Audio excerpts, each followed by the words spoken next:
안녕하세요. 별의별 크립토 진행의 정우찬입니다. 오늘도 데이터 읽어주는 남자 웹3 애널리스트 박별 연구원님과 함께합니다. 반갑습니다. 안녕하세요, 부장님. 너무 힘들어요. 어떻게 해야 될지 모르겠어요. 지난주에 말 안 듣고 제가 들어갔어요. 근데 뭐 언제 그냥 항상 사시잖아. 그쵸. 항상 좀 사는데 이번에는 많이 들어갔어요. 금이 신고점을 찍었는데 그거 듣고 딱 비트 들어갔다가 오늘 기미가 안 보이고 알트는 지금 한 80%. 일단 우리 한번 9월이니까 8월 한번 정리해보고 좀 어떤지 한번 회기를 하면서 저희의 마음가짐을 한번 되새겨 보시죠.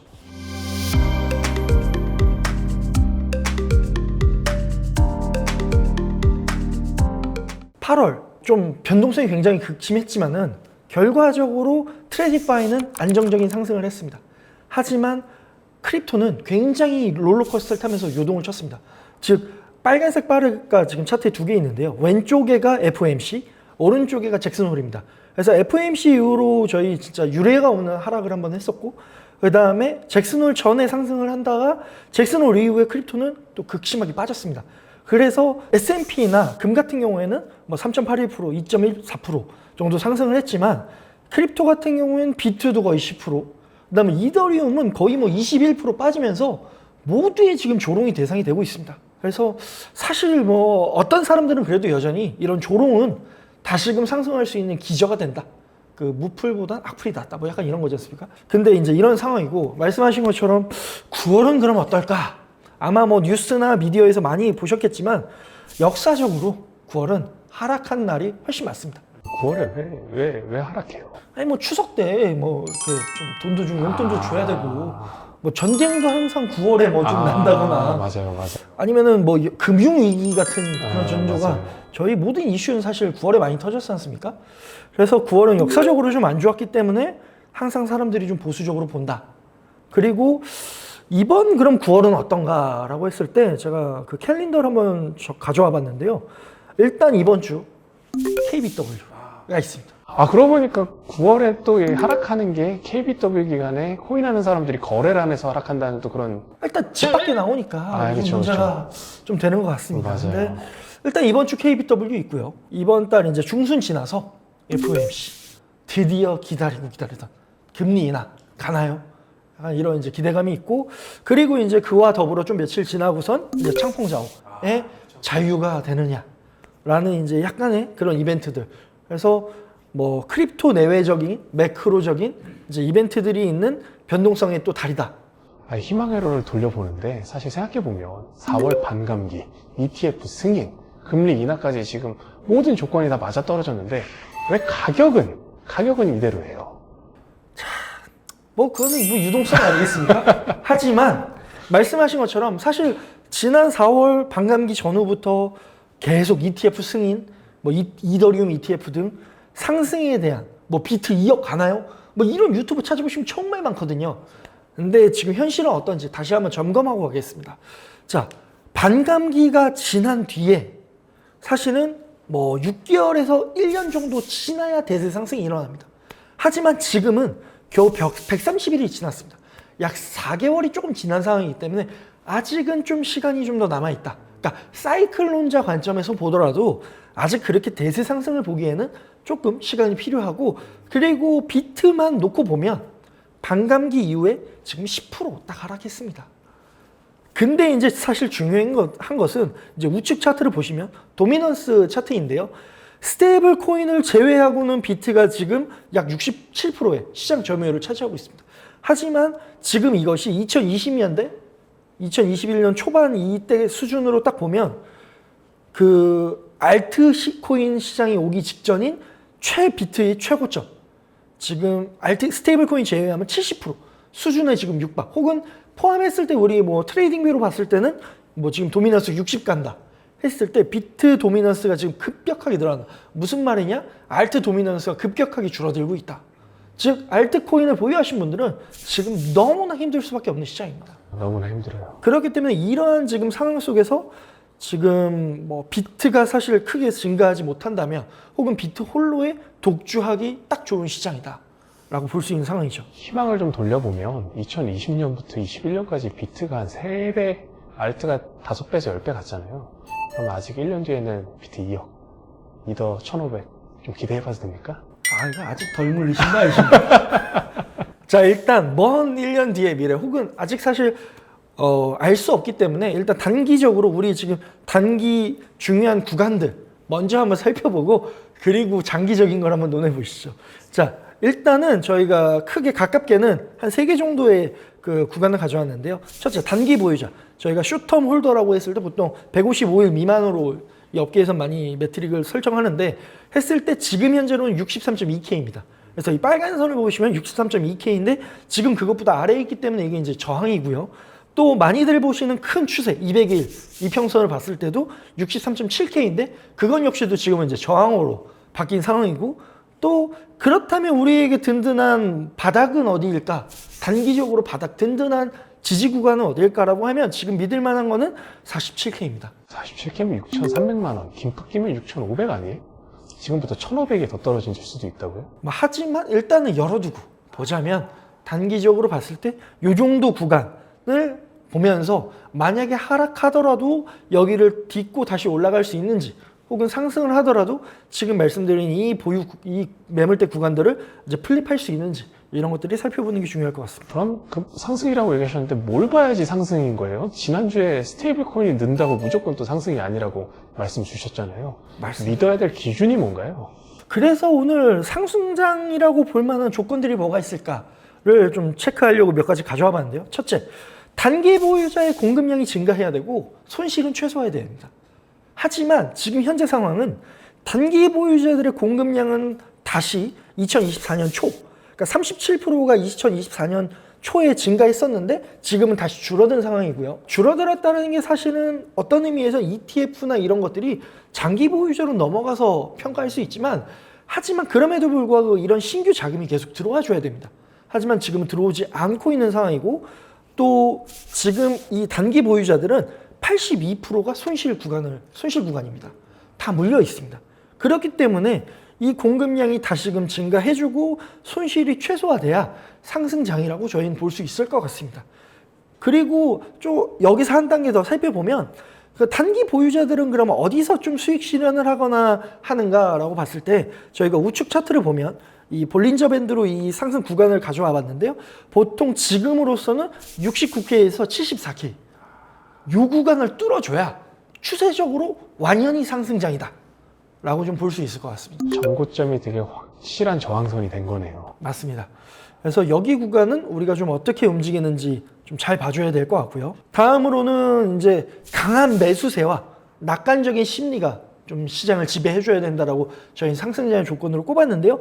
그럼 지금은 사실은 정반대의 움직임입니다. 그러니까 지금은 매수세가 거의 보이기 힘들고 그 다음에 낙관적인 심리보다는 굉장히 지금 청산이 된다라든지 디레버리징이 되면서 굉장히 시장에 그 투기꾼들이 지금 거의 다 사라지고 있는 추세입니다. 그래서 8월 5일 같은 경우 지난 우리 극심한 매도 압박이 봤을 때는 1일 단위로 189밀리언이 매도가 나왔습니다. 이것이 사실은 2021년 붓다 264밀리언 이후로 가장 큰 1일 매도 압박인데요. 왜냐하면 그 루나 때만 하더라도 1일 단위로 봤을 때는 183밀리언이었기 때문입니다. 그래서 매수세보다는 지금 매도 압박이 훨씬 크고 그 다음에 선물 같은 경우에도 어쨌거나 지금 계속 하단에 디레버리지 청산이 계속 일어나면서 좀 과도한 투기 열풍이 일어나면서 펌비도 양펌비 끼고 막 이래야 되는데 지금은 좀 그렇지 않은 상황이다 라고 할 수 있을 겁니다. 마지막으로 어쨌거나 상승장이라고 했을 때 이런 단기 보유자들이 어쨌거나 MVIB 저희가 시장이 과열됐느냐 아니면 약세를 보이느냐 이 지금 기준점이 되는 단기 보유자들이 지표로 봤을 때 지금 약간 약세 수준입니다. 마이너스 7%인 수준인데요. 이것이 어쨌거나는 2018년이나 2022년처럼 굉장히 마이너스가 심해서 이 마이너스 구간에 머물러 있는 것은 아니나 지금 어쨌거나 이게 0 이상으로 다시 양으로 전환해서 이게 딛고 올라와줘야 우리가 저점을 확인하고 상승장이라고 할 수 있지 않을까. 지금은 굉장히 좀 모호한 약간 약세인가 좀 그런 구간에 지금 돌입해 있고, 그리고 이 단기 보유자들 또한 수익을 실현하느냐, 이 손실인가, 이 구간에 있었을 때도 수익보다는 손실 쪽이 좀 가깝다. 그래서 가격이 오르더라도 지금은 셀더립이라고 그래서 오르면 판다, 내리면 사고 오르면 판다, 약간 이러한 움직임을 굉장히 많이 보여주고 있는 상황이다. 그럼 지금 신규 자본도 덜 들어오고 있고 시장 심리도 안 좋고, 그리고 과거로 봤을 때 추세도 그렇게 좋은 편이 아니면 그럼 이제 확실히 베어마켓입니까? 지금은 일단 조정장이라고 보는데, 그러면 베어장인가? 라고 하면 베어장의 조건들을 좀 한번 살펴보겠습니다. 몇 가지 가져와봤는데요. 베어장일 때 첫째는 소화하지 못할 매도 물량이 쏟아져야 됩니다. 근데 그랬을 때 지금은 2019년에 그러면 굉장한 하락폭, 마이너스 52%. 이런 하락폭에 비하면 32%로 상대적으로 저조합니다. 그리고 지금 현재 시장이 전체, 단기 보유자 말고 시장 전체를 봤을 때 여전히 70% 이상이 수익권입니다. 그렇기 때문에 아직은 하락장이라고 보기에는 그냥 조정이다. 생각해보면 독일 정부가 던졌을 때도 다 시장이 흡수했잖아요. 맞습니다. 그러면 수요가 없는 건 아닌데. 맞습니다. 막연한 이 하락이 지금 왼쪽 차트들을 보시면 하락이 굉장히 극심해지고 이것들이 지속되는 것들이 나와줘야 되는데 지금은 아직 그런 상황까지는 아니기 때문에 일단 조정적인 측면으로 보고 있고요. 다음 조건을 본다면 하락장이라고 하면 사실은 장기 보유자들의 매집이 가속화돼야 됩니다.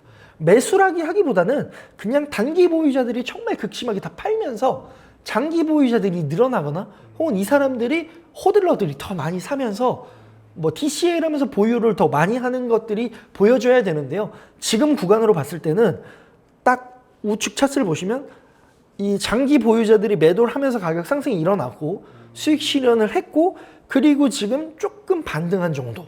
그러니까 이게 더 쭉 올라가는, 매집이 가속화되면 하락장이 확실히 맞지만 지금은 조금 반등한 정도.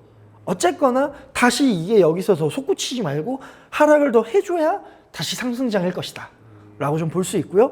또 한편으로는 장기 보유자들마저도 손실이 극심해야 하락장입니다. 그러니까 모두가 다 물려 있어야 하락장이거든요. 하지만 지금은 장기 보유자들이 미실현 손실이 1%가 채 안 됩니다. 0.96%, 뭐 11빌리언 달러 정도 되는데, 그러니까 즉 무슨 말이냐? 강제로 팔아야 할 이유가 별로 없습니다. 그렇기 때문에 시장은 좀 조정에 가깝지 않느냐. 이분들도 저와 같이 2억을 바라보고 계시겠죠? 뭐 지금 뭐 평단이 마이클 스트레디처럼 훨씬 낮을 거기 때문에 뭐 36K라든지 훨씬 낮은 이 부분이기 때문에 굳이 뭐 이 정도 조정은 조정이야? 라고 생각하실 가능성이 높지 않을까. 그리고 이제 마지막으로 새로운 자본의 유입 실패와 지속적인 수요의 부재가 하락장의 조건이라고 생각하는데, 지금 사실 왼쪽 차트 보시면 2019년 3.4 밀리언이 매도가 됐습니다. 근데 2024년 3.3 밀리언이 팔렸는데, 자, 이때와 2019년과 2024년 비트 가격은 6배가 차이가 납니다. 그러면 이 똑같은 물량이 팔렸지만 시장이 소화해야 될 마켓 갭은 확실히 다릅니다. 그래서 우측 차트로 보시면 400빌리언 달러지만 지금은 620빌리언입니다. 그러니까 즉 이걸 다 소화하고 있는 거죠. 우리가 ETF라든지 뭐 지난주에 봤던 뭐 15비 했을 때 기관들이 누가 샀느냐, 어쨌거나 이런 걸 봤을 때 새로운 수요는 확실히 지금 들어오고 있다는 거죠. 그랬을 때 가격은 지금 확실히 못 오르고는 있지만 그래도 하락에 대해선 이런 신규 자본이 확실하게 들어오면서 지금 받아주고 있다. 손바뀜이 일어나고 있다. 그래서 어느 정도 지금 안정적으로, 상대적으로라도 안정적으로 시장이 유지되고 있는 거 아니냐. 이렇게 시장을 한번 살펴볼 수 있는 거죠. 여기서 단기 보유자라는 게 그 155일 기준이니까 4월 달에 샀던 사람들이 이제 장기 보유자로 전환이 돼서 ETF는 장기 보유자인 거죠. 맞습니다. 그랬을 것입니다. 보통 1월부터 3월에 있던 손바뀌거나 사고 팔고 했던 사람들도 다 완전히 장기 보유자로 넘어가고, 그러면서 이제 흐름이 이제 바뀌지만 어쨌거나 이 시장에서는 뭔가 손바뀜이 확실히 일어나고 있다. 지금 너무 그렇게 걱정하기보다는 또 계속 ETF의 그런 힘이랄까요? 어쨌거나 시장에 계속 누군가는 사고 있다. 하락하지만 또 누군가는 판다라는 것은 누군가 산다라는 뜻이니까요. 신규 자본이 물밀듯이 쏠려오고 있진 않지만 은은하게 버텨주는 바닥은 아직은 존재하고 있는 상태이다. 그러면 상승장인지 하락장인지 판단하기 정말 어려운데 어떻게 해야 될까요? 그래서 이제 마지막으로 좀 뭐 결론이라고 할 수 있겠는데 MVIB를 좀 다시 한번 보면서 그러니까 전체 이제 장기냐 단기냐 이런 게 아니라 그냥 시장 전체의 MVIB를 한번 살펴보면서 저희가 지금 시장이 어떤지를 한번 정리를 해보는데 뭐 한 문장으로 지금 과도한 탐욕들은 모두가 이제 정리가 됐고, 그러니까 흔히 이제 단기 보유자들을 이제 관광객 혹은 투기꾼 이렇게 표현하지만 그럼 관광객들은 다시금 떠났고 지금은 호들라만 남아있는 시장이다. 약간 이렇게 좀 표현할 수 있겠고, 그렇기 때문에 신중한 접근 그리고 장기적인 투자 전략에서 지금을 좀 어떻게 볼 것인가 뭐 좀 살펴보면 좋지 않을까. 그래서 왼쪽 차트를 보시면 어쨌거나 항상 MVIB가 뭐 3 이상이다 혹은 뭐 2 이상이다 이러면 고평가라 고점일 것이다 뭐 이런 구간들은 지금 뭐 어느 정도 한번 조금 상승하는 듯 했다가 조정이 나왔고 해서 지금은 다시 0에 거의 수렴한 상황입니다. 근데 이것이 그 수평을 지금 좀 이루고 있는데, 그러면 지금 가격대 50에서 60K가 어느 정도 시장에 지금 새로운 균형을 이뤄가고 있는 상황인데, 여기서 사실은 뭔가 새로운 또 모멘텀이 나오지 않으면 시장은 일단 하락을 먼저 갔다 올 가능성이 큽니다. 하기 때문에 9월에 어떤 매크로적인 이슈나 혹은 크립토 내부의 어떤 변동성이 좀 일어나지 않는다면 좀 하락할 수 있는 가능성을 좀 열어두고 봐야 되는 것이 좀 좋지 않을까 싶고, 또 한편으로는 MVIB 레시오라고 해서 저희가 365일 이동평균선으로 거대한 상승장이냐 아니면 하락장이냐 이런 추세를 봤을 때 지금 조금 하락 쪽 하락을 돌파한 것이 아니냐라고 지금 보고 있습니다. 그래서 이것이 다시금 상승을 돌파할 수 있는지 여부가 좀 굉장히 중요한 우리가 살펴봐야 될 지표로 좀 남아있는 것 같습니다. 데스크로스가 나왔네요.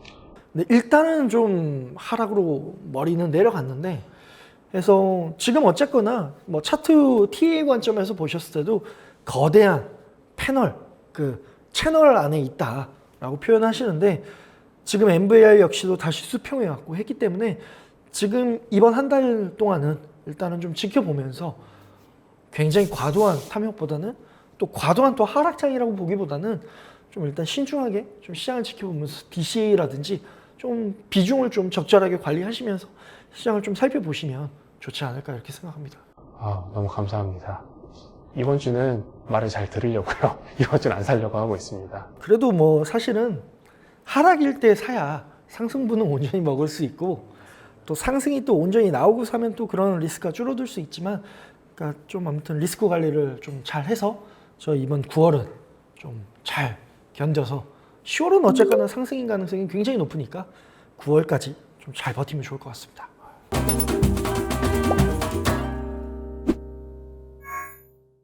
많이 힘드시죠? 저도 힘듭니다.